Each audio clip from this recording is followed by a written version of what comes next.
Yellowstone Volcano. Expert warns eruption could blow a big hole in the western U.S.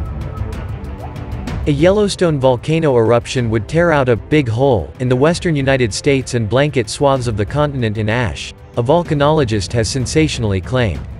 Yellowstone volcano is counted among the world's most terrifying volcanic features, even though the odds of it blowing in our lifetime are pretty slim.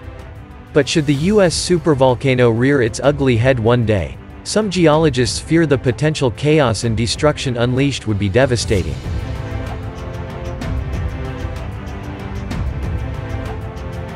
Yellowstone's last period of volcanic activity went off about 70,000 years ago when the volcano oozed enough lava flows to create the Pitchstone Plateau in Wyoming. But the real whoppers struck about 640,000, 1.3 million and 2.1 million years ago, three caldera-forming eruptions that carved into and shaped Yellowstone's landscape. Scientists have compared some of these blasts to the 1991 Pinatubo eruption in the Philippines, which is considered the second biggest eruption of the 20th century.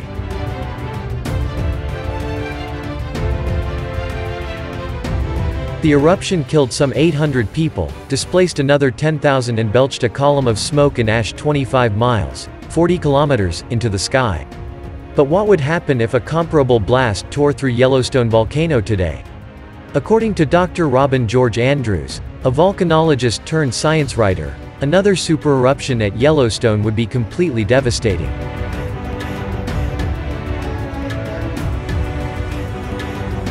The expert explained the damage would be mostly contained within the U.S. But the volcanic fallout would spread around the continent, blanketing cities in many meters worth of ash. Some scientists speculate a major blast could even trigger a global volcanic winter by blotting out the sun and cooling the atmosphere. The cooling would be caused by the tremendous amounts of sulfur dioxide released by the eruption, which is effective at reflecting sunlight back into space.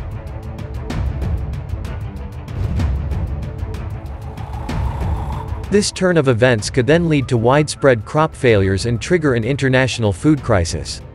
Thankfully, the odds of this ever happening are so small you should not lose any sleep. In an article for Inverse, Dr. Andrews said, if, for example, Yellowstone decided to engage in a supereruption, most of the damage would be to the United States.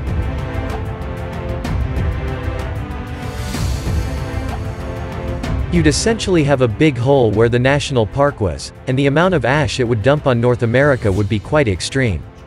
It would cause agricultural problems, as would clog up car engines, knock out power lines, pollute waterways. Even a moderate eruption, the expert added, could release enough ash to block a city's sewer system for up to 2 years.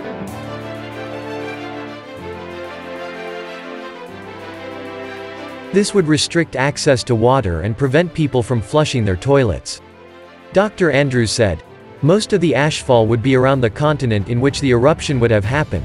We're talking many meters worth of ash, and it would be a huge problem.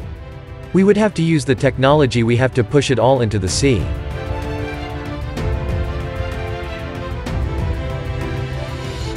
Problem is, no one in the modern era has ever had to deal with a cataclysm on this scale.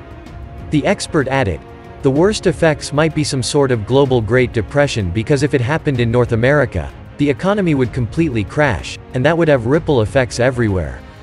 It is good news then, the U.S. Geological Survey, USGS, scientists who monitor the volcano around the clock think a volcanic eruption at Yellowstone is the most devastating scenario, but it is also the least likely.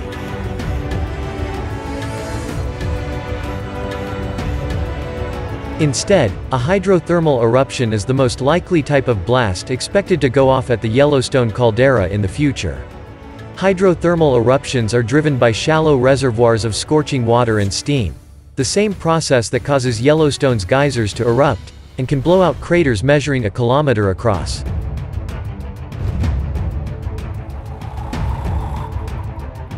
The U.S. Geological Survey explained, such explosions could blast out shallow craters more than a kilometer wide, as has occurred in the northern Yellowstone Lake Basin, including Mary Bay and nearby Turbid Lake and Indian Pond, and in western Yellowstone National Park north of Old Faithful.